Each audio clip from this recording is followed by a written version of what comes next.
Hello students, आज हमारी चर्चा का विषय है संयुक्त राष्ट्र संघ में भारत की भूमिका। संयुक्त राष्ट्र संघ एक अंतर्राष्ट्रीय संगठन है जिसकी स्थापना सेकेंड वर्ल्ड वॉर के बाद दुनिया में शांति और सुरक्षा की स्थापना के उद्देश्य को लेकर की गई थी। द्वितीय विश्व युद्ध इतना विनाशकारी था कि विजय का दावा कोई भी पक्ष नहीं कर सकता था। हालांकि ब्रिटेन, फ्रांस जैसे मित्र राज्य विजयी हुए थे इस युद्ध में, लेकिन नुकसान उन्हें भी बहुत ज्यादा उठाना पड़ा था, पराजित राष्ट्रों के समान ही।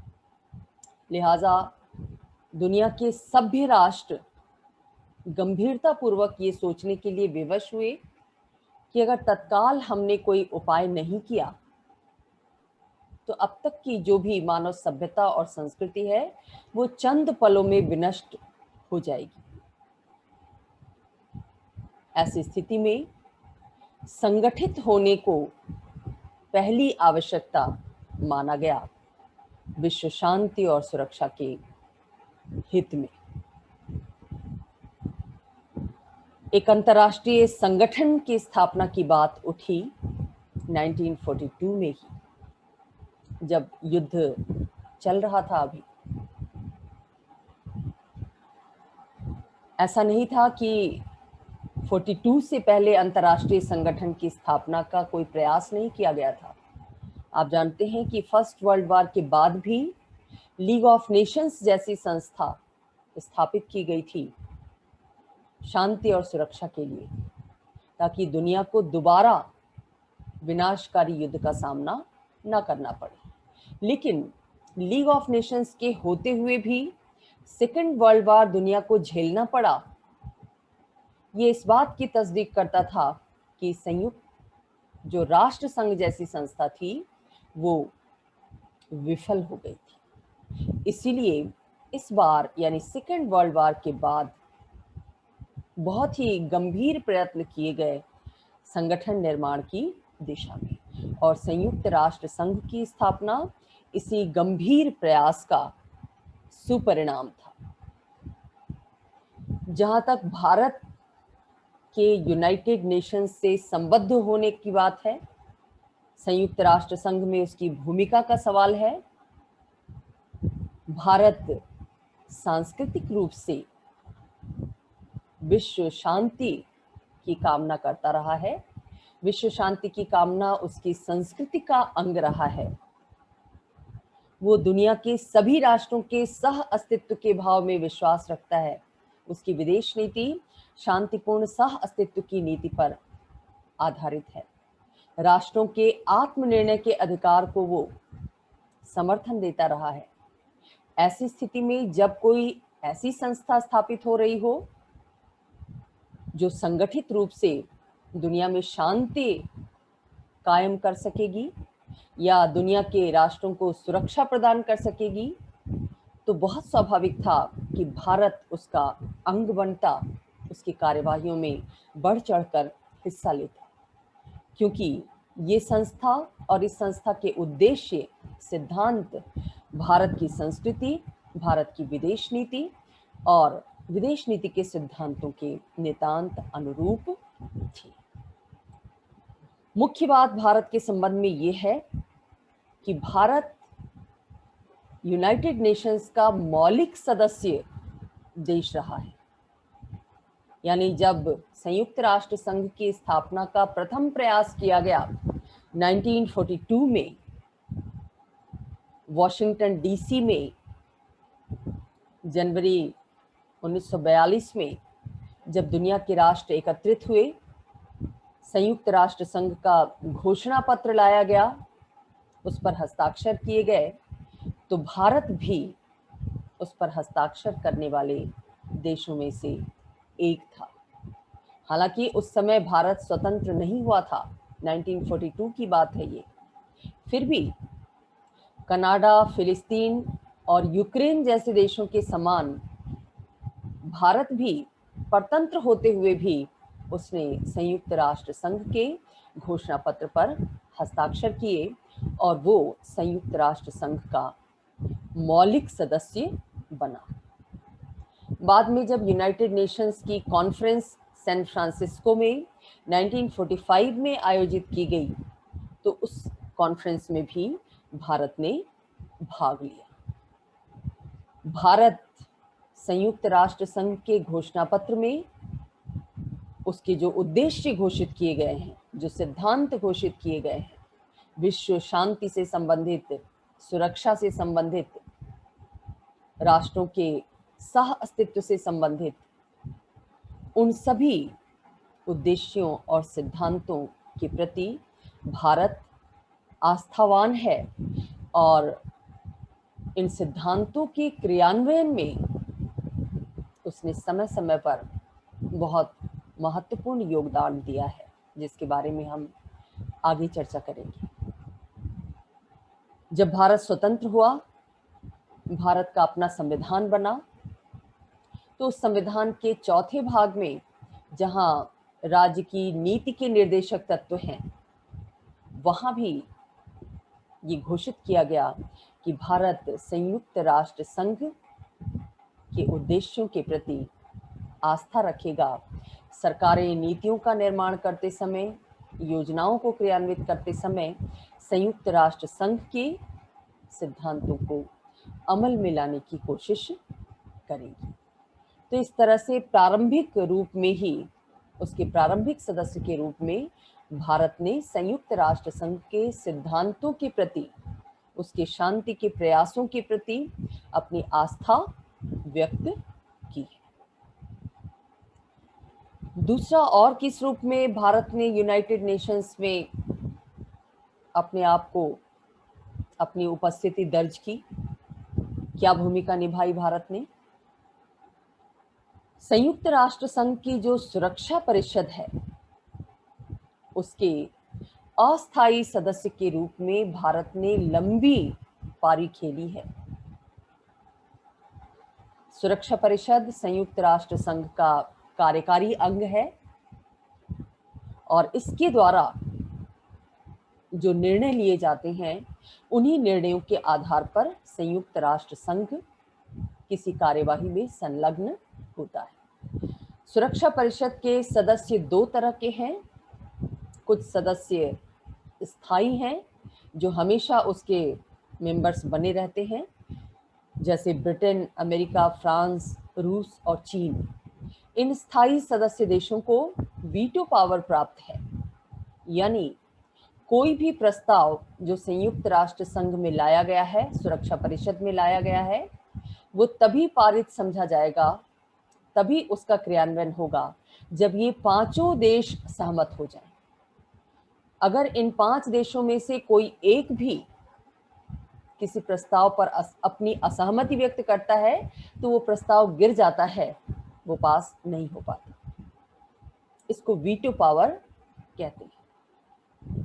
तो ये वीटो पावर 5 स्थायी सदस्य देशों को प्राप्त है और कुछ सदस्य अस्थायी हैं, जो कुछ समय के लिए उनकी मेंबरशिप, सुरक्षा परिषद की मेंबरशिप उन्हें मिलती है। भारत लंबे समय तक उसका अस्थायी सदस्य रहा है और अब तक भारत ने 8 से अधिक बार अस्थायी सदस्य के रूप में अपने कार्यकाल को पूरा किया है। और जब वो अस्थायी सदस्य रहा है, तब उसकी भूमिका बहुत ही केंद्रीय रही है। अपनी उपस्थिति का पूरा प्रयोग उसके द्वारा किया गया है। विश्व शांति स्थापना के प्रयासों को दृष्टिगत रखते हुए भारतीय विदेश नीति के एक विशेषज्ञ हैं, रिजवानुल करीम लस्कर। वो ये कहते हैं कि सुरक्षा परिषद के अस्थायी सदस्य के रूप में जनवरी 2011 से जनवरी 2013 तक भारत ने विभिन्न अंतर्राष्ट्रीय मुद्दों पर विश्व शांति और सुरक्षा को ध्यान में रखने के साथ साथ अपने राष्ट्रीय हितों को भी ध्यान में रखते हुए कदम उठाया है। यानी संयुक्त राष्ट्र संघ के मंच का प्रयोग भारत ने अपने राष्ट्रीय हितों की साधना के लिए भी किया है। विश्व शांति का समर्थक तो वो है ही, सामूहिक सुरक्षा के उद्देश्य में तो आस्था रखता ही है, साथ ही वो राष्ट्रीय हितों को भी तिलांजलि नहीं देता। राष्ट्रीय हितों की रक्षा का प्रयास भी उसने इस मंच के माध्यम से किया है। और वर्तमान समय में भी यानी 2021-22 के लिए भी भारत सुरक्षा परिषद का अस्थायी सदस्य बना है। यानी अस्थायी सदस्य के रूप में जब कभी भी उसे मौका मिला, उसने राष्ट्रीय हितों को इस मंच पर रखा और साथ ही विश्व शांति के लिए जो प्रयास किए गए उन प्रयासों का समर्थन किया, उनके क्रियान्वयन में अपनी भागीदारी निभाई। अब आजकल सुरक्षा परिषद के पुनर्गठन की मांग की जा रही है कि सुरक्षा परिषद का गठन फिर से किया जाए। 1945 में जब संयुक्त राष्ट्र संघ बनाया गया था तब और आज 2021 में दुनिया की परिस्थितियां बहुत ज़्यादा बदल चुकी हैं। राज्यों के स्वरूप में बहुत परिवर्तन आ चुका है। बहुत सारे देश स्वतंत्र हो चुके हैं जो उस समय परतंत्र थे, राजनीतिक स्वतंत्रता उन्हें हासिल हो चुकी है। और जो उस समय स्वतंत्र हुए थे अब वो धीरे धीरे विकसित होकर एक बड़ी शक्ति बन गए हैं, आर्थिक शक्ति बन गए हैं, राजनीतिक शक्ति बन गए हैं। लेकिन ऐसे बड़े राष्ट्रों को संयुक्त राष्ट्र संघ में प्रभावी भूमिका का अवसर प्राप्त नहीं हुआ है। यानी उन्हें सुरक्षा परिषद में स्थायी सदस्यता से अभी तक वंचित रखा गया है। भारत भी ऐसे ही देशों में से एक है। भारत ग्रुप 4 का सदस्य है, समूह 4 जिसमें 4 देश शामिल हैं, भारत, ब्राजील, चाइना और भारत, ब्राजील, जर्मनी और जापान। ग्रुप 4 का जो ये नेशन है, ग्रुप है, 4 नेशंस का ग्रुप, उसका सदस्य है भारत। और उसके सदस्य के रूप में वो डिमांड करता रहा है कि भारत सहित इन अन्य 3 देशों को भी सुरक्षा परिषद में स्थायी सदस्यता प्राप्त होनी चाहिए। अभी तक स्थायी सदस्यता केवल 5 बड़े देशों तक सीमित है जो पारंपरिक रूप से बड़े देश रहे हैं। लेकिन अब स्थितियां चेंज हो गई हैं, परिवर्तित हो गई हैं। भारत भी अपनी जनसंख्या के लिहाज से एक बड़ा देश है। ब्राजील भी जनसंख्या के हिसाब से, क्षेत्रफल के लिहाज से बहुत बड़ा देश है। जापान एक बहुत विकसित होती हुई अर्थव्यवस्था है। ऐसी स्थिति में इन देशों को भी समुचित प्रतिनिधित्व सुरक्षा परिषद में प्राप्त होना चाहिए। तो भारत ये डिमांड करता रहा है, मांग करता रहा है कि सुरक्षा परिषद का गठन किया जाए, पुनर्गठन किया जाए और ये बदलती हुई परिस्थितियों, बदलती हुई आवश्यकताओं के अनुसार अपना स्वरूप फिर से निर्मित करें। इसके स्वरूप को लोकतांत्रिक बनाने पर जोर दिया गया है। लोकतांत्रिक कब होगा? जब दुनिया के सभी बड़े राष्ट्रों को इसमें उचित प्रतिनिधित्व दिया जाएगा। अभी ये प्रतिनिधित्व 5 देशों तक सीमित है, इसका विस्तार किया जाना चाहिए। ये डिमांड भारत की चलती रहती है और भारत इस तरह की डिमांड उठाने वाले देशों में प्रमुख है। इसके साथ साथ संयुक्त राष्ट्र संघ का जो विधायी अंग है, महासभा, उस महासभा में भी भारत एक्टिव रहता है, सक्रिय रहता है और दुनिया में शांति व्यवस्था की स्थापना या सामूहिक सुरक्षा या सद्भाव को कायम रखने के लिए जो भी प्रस्ताव लाए जाते हैं वो महासभा में ही लाए जाते हैं। और महासभा की खासियत ये है कि इसमें सभी सदस्य राष्ट्रों को प्रतिनिधित्व प्राप्त है। भारत ने इस मंच का प्रयोग अपनी विदेश नीति के सिद्धांतों को क्रियान्वित करने के उद्देश्य से किया है। कैसे? जब कभी भी भारत को मौका मिला, वो लगातार महासभा के मंच से कुछ मुद्दों को उठाता रहा है, जो मुद्दे एशिया से संबंधित थे, तीसरी दुनिया से संबंधित थे, भारत से संबंधित थे, जैसे उपनिवेशवाद, रंग भेद और प्रजातीय भेदभाव दुनिया में चल रहे थे, कायम थे। दक्षिण अफ्रीका में रंग भेद की नीति का अनुसरण किया जा रहा था। श्वेत सरकार के द्वारा काले अफ्रीकियों के साथ भेदभाव मूलक नीति अपनाई जा रही थी। प्रजातीय भेदभाव के शिकार हो रहे थे बहुत सारे लोग, और दुनिया के बड़े राष्ट्रों ने अब भी अपने उपनिवेश का मोह नहीं छोड़ा था।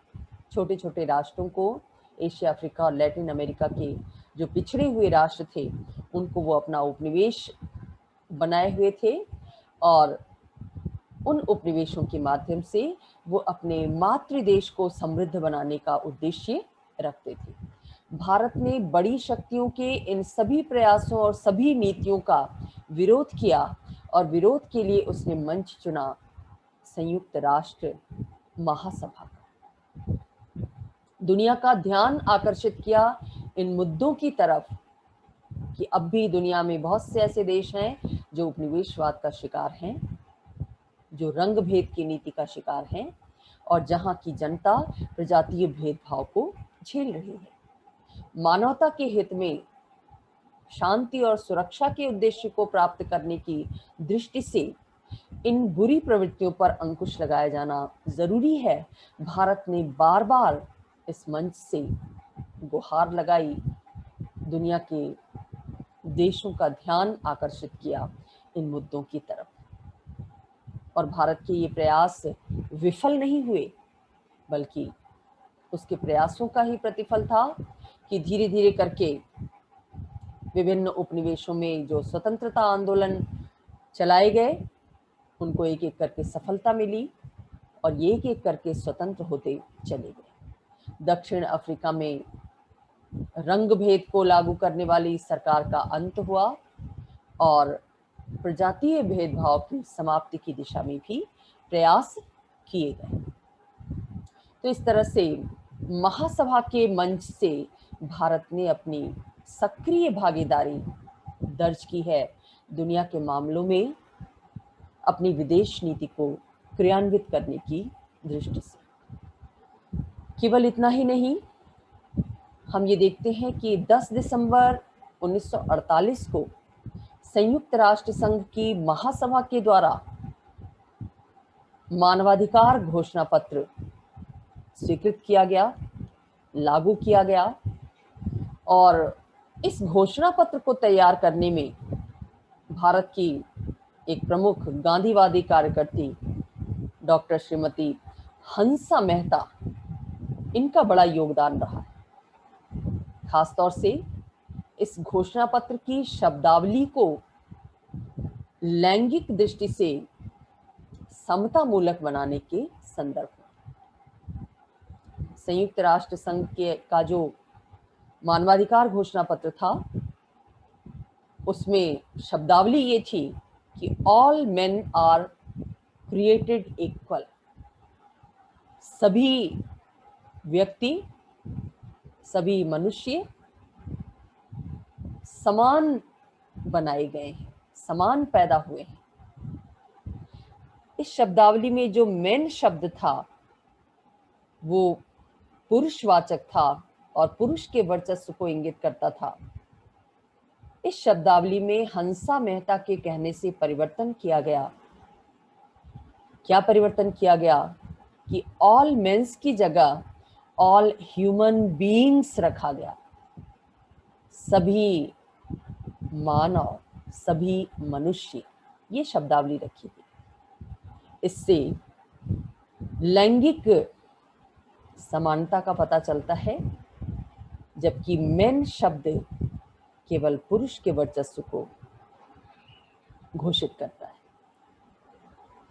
तो आप देख रहे हैं कि कैसे जो ह्यूमन राइट्स का चार्टर था उसमें बदलाव किया गया, उसकी शब्दावली में बदलाव किया गया भारत के द्वारा, भारतीय प्रतिनिधि के द्वारा। 1953 में हम देखते हैं कि भारत की विजयलक्ष्मी पंडित संयुक्त राष्ट्र संघ की महासभा की पहली महिला अध्यक्ष चुनी गई। ये भी भारत की एक कूटनीतिक जीत थी अंतर्राष्ट्रीय मंच पर। इसके साथ साथ भारत ने वैश्विक निरस्त्रीकरण और अस्त्र शस्त्रों की दौड़ को समाप्त करने के लिए भी प्रयास किया संयुक्त राष्ट्र संघ की महासभा के माध्यम से। केवल इतना ही नहीं, भारत ने इस मंच का प्रयोग नई अंतर्राष्ट्रीय आर्थिक व्यवस्था की स्थापना के लिए भी किया। भारत ने डिमांड रखी कि जो मौजूदा अंतर्राष्ट्रीय अर्थव्यवस्था है उस पर भी दुनिया के बड़े राष्ट्रों का वर्चस्व है। IMF और वर्ल्ड बैंक जो दो वैश्विक आर्थिक संस्थाएं हैं जिनके द्वारा निर्धारित नीतियों के आधार पर ही दुनिया की अर्थव्यवस्था का संचालन किया जाता है, उन पर इन बड़े राष्ट्रों का वर्चस्व है। और ये बड़े राष्ट्र जब नीतियों का निर्धारण करते हैं तो उसमें विकासशील देशों के हितों को ध्यान में नहीं रखते, वो अपने आर्थिक हितों को ध्यान में रखकर ही नीतियों को बनाते हैं और उन्हें लागू करते हैं। यानी जो अंतर्राष्ट्रीय आर्थिक व्यवस्था है वो समानता पर आधारित नहीं है। इसमें विकासशील राष्ट्रों को विकास के अवसर उपलब्ध नहीं हो पा रहे हैं। विकसित देश विकासशील देशों को आवश्यक तकनीक, आवश्यक पूंजीगत सहायता नहीं उपलब्ध करा पा रहे हैं। वो केवल उनके संसाधनों का दोहन करने के उद्देश्य से आर्थिक नीतियों का निर्धारण करते हैं।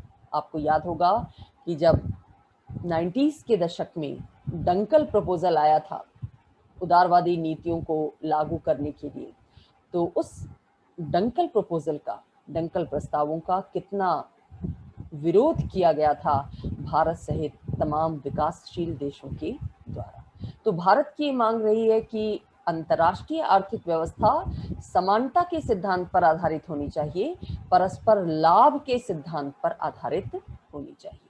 आर्थिक नीतियां ऐसी होनी चाहिए जिनका लाभ विकसित देशों के साथ साथ विकासशील देशों को भी मिले, क्योंकि उन्हें भी विकास करने का अधिकार है।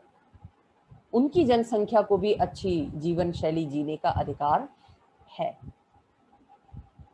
तो भारत ने ये मुद्दा उठाया नई अंतर्राष्ट्रीय आर्थिक व्यवस्था का, और इस मुद्दे का इतना असर हुआ कि 1974 में संयुक्त राष्ट्र महासभा ने भी ये घोषित किया कि नई अंतर्राष्ट्रीय आर्थिक व्यवस्था की स्थापना की जानी चाहिए।